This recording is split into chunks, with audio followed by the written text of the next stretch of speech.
You will be astounded by what happened at Dover, where NASCAR driver Natalie Decker abruptly exited a race after having a violent meltdown while sobbing. Let's investigate what precisely transpired. Before the race even got underway, Natalie Decker's Dover weekend was already under strain. Watkins Glen had recently given her harsh criticism. The previous week, she had already received a black flag for failing to meet the required speed. And now at Dover, a poor start resulted in penalties, annoyance, a heated radio exchange, and a truck that was parked well in advance of the finish. Additionally, this went far beyond a typical bad race once the scanner audio began to circulate online. Today, we will examine what transpired at Dover, the reasons behind Natalie Decker's punishment, what was purportedly said over the radio, her subsequent response, the reactions of fans on X, the support she also received, and the potential implications for her future in NASCAR. Because one driver's terrible night is not the only issue here. This concerns pressure, performance, abuse on social media, and if a driver's future may be altered by a single public breakdown. First, let's talk about the race. For the EcoSave 200, the NASCAR Craftsman Truck Series made a comeback at Dover Motor Speedway. Additionally, Kyle Busch did what he usually does in a truck up front. He was in charge. Busch led 147 of the 200 laps and defeated Ty Majeski by a margin of slightly more than 3 seconds to win the race. Majeski came in second, followed by Blaine Riggs in third, Caden Honeycutt in fourth, and Corey Heim in fifth. However, one of the most talked about stories of the evening was Natalie Decker's race, which took place far away from the victory battle. Decker was operating Team RIP's number 22 vehicle. After doing 81 laps, she was officially listed out after starting deep in the race and finishing 34th. And her awful performance isn't the only reason why people are talking. The reason for this is the way the race disintegrated. Her own post following the race claims that the issue began right away. She claimed that because she got out of line before the finish line, she received a penalty at the lowering of the green flag. She then received another penalty for speeding on the pit road when she came down to serve that one. That is a terrible beginning. You're starting close to the rear already. You commit one procedural error. Then, while attempting to serve the first penalty, you make another. The race isn't just going poorly all of a sudden. Mentally, it seems like it's already over. Decker also acknowledged that she wrote, "I got a penalty at the drop of the green flag, following the race. When I was serving the penalty, I moved out of line before the finish line. For speeding on the pit road, I received another one. I won't tell lies. After all those penalties, I never really recovered mentally, which is why I am so disappointed in myself. Nothing you can say is worse than how hard I am on myself right now. And I am aware that there will be a lot of vitriol over my racing over the past 2 weekends." That's a fairly truthful statement. She did not place the blame on NASCAR. She didn't act as though nothing was wrong. She claimed that she never fully recovered from the psychological damage caused by the punishments. However, the scanner audio was the cause of this explosion. Please do me a favor before we discuss the recording and what was purportedly said. Please hit the like button, share the video, and subscribe to NASCAR Central if you find this analysis entertaining. As a new channel, we're aiming for 5,000 subscribers and 100 likes on this video. Your support is crucial to our weekly coverage of NASCAR's top stories. After the race, a scanner clip of the viral audio went viral online, and that's when people started referring to this as a fury quit. Decker sounded very angry inside the truck on the provided audio. "Let's remember what's on our truck and just bring it to the garage, right?" remarked team owner Josh Ram at one point in an apparent attempt to defuse the tension. "I feel like a failure if I do that," Decker retorted. "Additionally, I will most likely be suspended." You don't know. At that point, it stopped sounding like a typical racing irritation and instead sounded like someone who was totally overwhelmed. "I'm sorry, Josh," Decker said later in the recording that was being shared. "I will not be returning to the Truck Series. From now on, Derek can handle anything. I'm going to take the O'Reilly Series. I can't imagine how much abuse I'll receive online for this.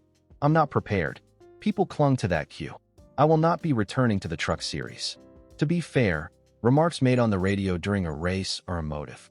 Drivers often say things they don't mean to say afterwards. However, people will react when a driver makes such a strong statement while parking the vehicle. After that, she wrote a statement that sounded less like an official resignation and more like someone attempting to get better. She concluded her message by adding, but I am going to push myself to get through this and control what I can control moving forward and show up to my next race with a smile on my face and fire in me to keep doing what I love. That statement is significant since it gave the impression that she was finished with the truck series throughout the race. She was discussing attending the following race after the race. The future is therefore uncertain, but the online harm was already done, and the response was harsh. Natalie Decker has no business on a race course, and she embarrasses everyone every time she speaks beyond her existence in NASCAR, a fan wrote. She makes a mistake and then plays the emotional card to avoid taking responsibility, another user commented. This is very pitiful. She is completely unworthy of a seat in the future. They hire her first, then she proves to everyone she's a DI hire, said a different user. She doesn't meet the requirements. It was never a woke joke. One of the more repulsive aspects of the response was that some jumped directly into personal and political assaults rather than just criticizing the race. This is what happens when you promote someone to a position they are unqualified for, but you put them there because they tick a certain box, wrote a user by the name of Brad. She was in over her head, and to be honest, I felt bad for her. She is undoubtedly a skilled driver, but she isn't suited for that level. Robert, another fan, commented, "That hurts." It sounds like a meeting of the HR department. Everyone is aware that when outcomes can be measured objectively, DI collapses. We need to be truthful about men and women and get society back on track. Another comment said, "What a farce. She can't even run at a minimal pace, so she's weeping and blaming NASCAR." This kind of response is what caused the situation to escalate out of control. The performance was being criticized by certain fans. In racing, that is fair. Fans will question if a driver belongs at that level if they get black flagged, receive fines, or park early. However, some of the remarks went much beyond performance. They made fun of her gender. They questioned her authority. They presented the entire situation as a matter of culture war. And after that, the topic of discussion shifts from race to the individual. Decker, however, received backing as well. In your opinion, a handle by the name of Stephen Rogers wrote to you. You come across as a strong guy by criticizing her when she was having a rough day. I stand with Natalie. May you all remember what happens, wrote a different fan. Natalie, keep trucking. Everybody makes mistakes, some more than others. But there are more of us than not. Go blow yourself up. Men who are talking about a little wrath. Really? Why do you care? Wrote a different user. You're criticizing someone who is more qualified than you. Even if it's acceptable to detest someone for any reason, just keep it in mind. Leave her alone, said another enthusiast. She doesn't always act in this manner. Everyone already despises her. Like, you could perform better. Being a chick in a man's game is not easy, said another. In NASCAR, there are still a lot of traditionalists. Support is important as well. Because even if you believe Decker had a poor race, there's a difference between criticizing the race and disparaging someone who made it apparent that she was having mental health issues following the penalty. To be completely honest, this is a horrible look for Decker as a racing tale. However, witnessing others applaud someone's breakdown is, likewise, unsettling as a human event. The racing aspect is straightforward. She was punished. On the pit road, she raced. Her mental health did not improve. She parked ahead of schedule. She came in at number 34. At this level, that is insufficient. However, there is also a human side. The NASCAR environment is harsh. Everything is open to the public. It is possible to clip any radio message. Every error becomes a post. Additionally, one bad night can turn into a full-fledged internet storm if you are already a divisive driver. Her future is now the more important question. Natalie Decker has experienced flashes in the past. A fifth-place finish at Daytona in 2020 was her greatest Truck Series outcome. However, she has also had trouble producing consistent outcomes, and the recent period has been difficult. She received a black flag at Watkins Glen for failing to meet the required speed. After the dramatic radio discussion and early penalties at Dover, she parked the truck. A driver's reputation could be harmed by that combination. Sponsors desire both stability and publicity. In order to secure finance, teams must have faith in the driver's ability to complete races and maintain program control. NASCAR must safeguard the competitive standard while simultaneously seeking chances for new names. What comes next, then? Decker might abandon the Truck Series and concentrate on the O'Reilly Series, where she stated she wanted to stay. if she truly meant what she said on the radio.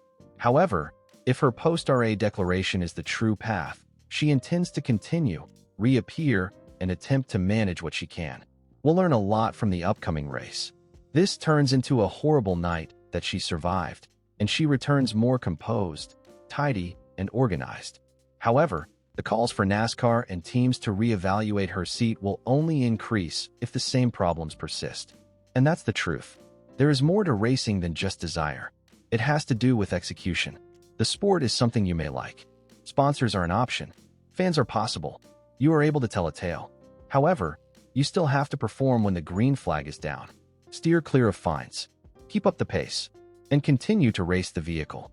Natalie Decker must now respond to that question. The online response will ultimately move on, so don't post on Instagram or in a comment area. However, NASCAR, teams, sponsors, and the garage all remember. This is how I see it. Decker should be held accountable for his racing errors. There were actual consequences. The outcome was not good. Although the recordings sounded alarming, the gender-based discrimination and personal hatred were not analyzed. It is simply folks attacking someone because they had a bad night. Whether or not to make fun of her is not a fair question. It is reasonable to wonder if she is now prepared for this level. And it's a very real question after that. That concludes this NASCAR Central story. Please hit like, subscribe, and comment if you like this analysis. Was Natalie Decker's Dover breakdown the result of one terrible night under duress? Or should NASCAR examine her suitability for the Truck Series more closely?